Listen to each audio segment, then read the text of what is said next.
उसका घर अगल बगल में ही था। सोनम बड़ी थी और काफी खूबसूरत भी थी, लेकिन नीलम छोटी थी और वो दिखने में बिल्कुल खूबसूरत नहीं थी।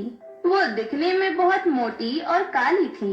सभी लोग उसका खूब मजाक बनाते थे और बच्चे उसे काली भैंस कहकर चिढ़ाते थे। एक दिन सोनम स्कूल जाने के लिए अपना बैग लेकर बाहर निकली। तभी नीलम ने उसे रोकते हुए कहा, सोनम, मेरी बहन, चलो मैं भी तुम्हारे साथ स्कूल चलती हूँ।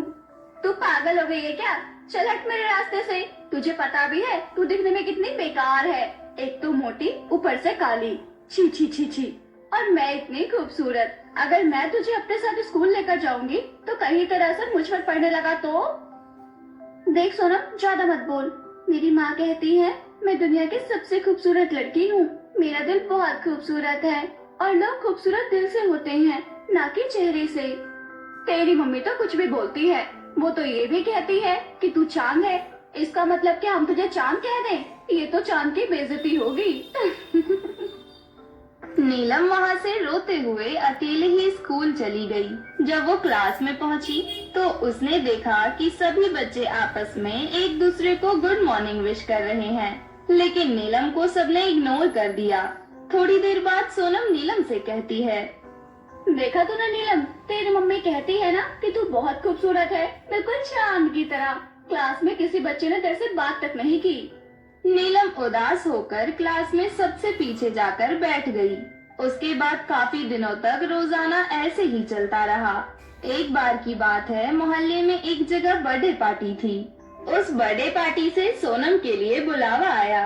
सोनम बहुत अच्छे से तैयार होकर बर्थडे पार्टी में जाने लगी। नीलम भी उसे जाते हुए देख रही थी। सोनम, मुझे भी अपने साथ ले चलो। तुझे बुलाया है किसी ने? नहीं, लेकिन मैं तुम्हारी बहन हूँ ना, तो मुझे ले चलो।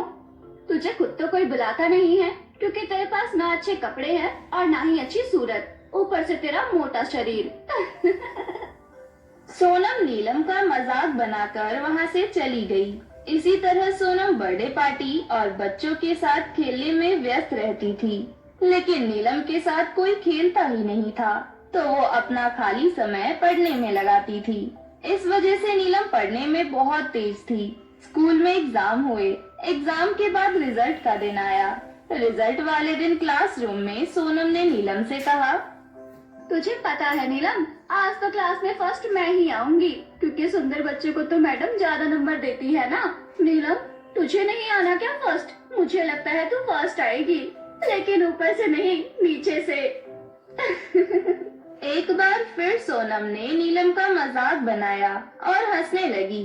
सोनम की बातें सुनकर बाकी क्लास के बच्चे भी हंसने लगे। तभी मैडम क्लास में आई और उन्होंने रिजल्ट की घोषणा की। मैडम ने बताया कि क्लास में फर्स्ट नीलम आई है और सेकंड थर्ड दूसरे दूसरे बच्चे। सोनम की कोई पोजीशन नहीं आई थी। सोनम अपने क्लास में ही नहीं, पूरे स्कूल में फर्स्ट थी। ये सुनकर सबके होश उड़ गए। इन सब के बाद सोनम मन ही मन सोचती है, और जिस नीलम के बच्चे के कारण मेरी बहुत बेइज्जती हुई है, मैं तो इसको बिल्कुल नहीं छोड़ने वाली। इसका कुछ न कुछ तो करना ही होगा। बच्चों के रिजल्ट की खबर पूरे गांव में फैल गई और सभी लोग नीलम को बधाइयां देने लगे। ये देखकर सोनम को और भी ज्यादा जलन हुई और उसने नीलम को सबक सिखाने का पूरा मन बना लिया। एक दिन सुबह सुबह नीलम अपने आंगन में एक पेड़ के नीचे बैठकर अकेले ही खेल रही थी। तभी वहाँ पर सोनम आई और बोली, नीलम, तुम तो पढ़ने में बहुत तेज हो। मुझे लगता है हमें दोस्ती कर लेनी चाहिए।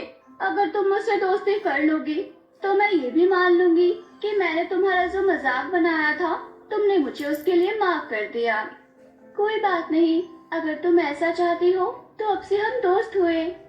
ठीक है, चलो फिर पास वाले जंगल में खेलने चलते हैं। नहीं बाबा, मम्मी कहती है उस जंगल में नहीं जाना, वो बहुत ही ज्यादा खतरनाक जंगल है।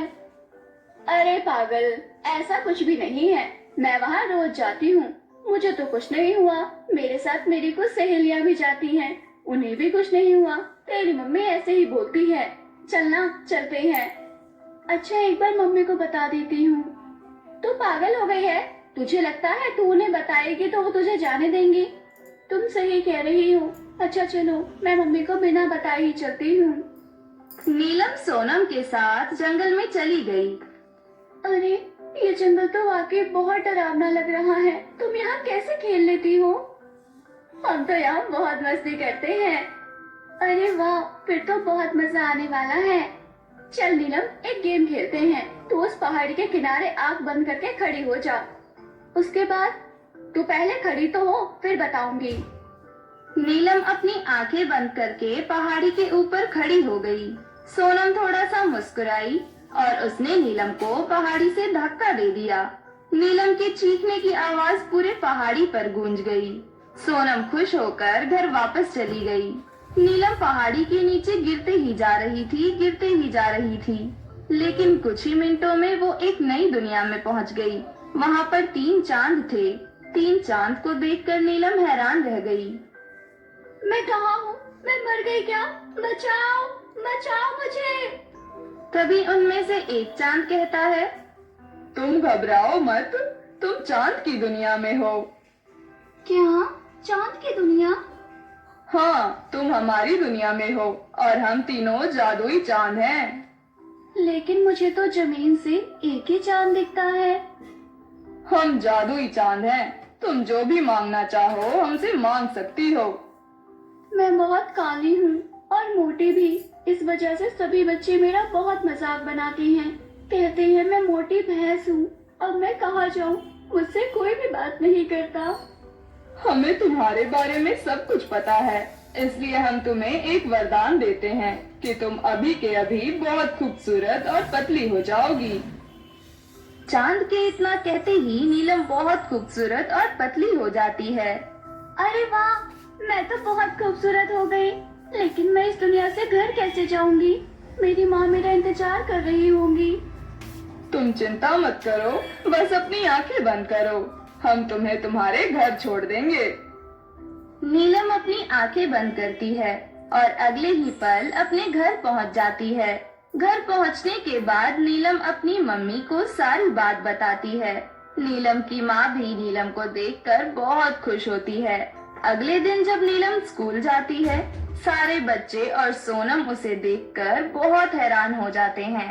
तभी सोनम वहाँ आती है और कहती है, नीलम, तू जिंदा है? तुझे कुछ नहीं हुआ? और तू इतनी खूबसूरत कैसे हो गई? मैंने तुमसे कहा था ना कि शक्ल से कुछ नहीं होता, मन खूबसूरत होना चाहिए। और मेरा मन बहुत खूबसूरत है, इसलिए मैं इतनी खूबसूरत हो गई। और तुम्हारे पहाड़ी से धक्का देने के बावजूद मुझे कुछ भी नहीं हुआ। मुझे माफ कर दो बहन, मैं अब तुम्हें कभी माफ नहीं करूंगी। मैंने तुम्हें एक बार माफ किया था, तुमने मुझे मारने की कोशिश की। मैं अब तुम पर बिल्कुल भरोसा नहीं कर सकती। नीलम ने सोनम को माफ नहीं किया और अब वो अपने जीवन में हंसी खुशी रहने लगी।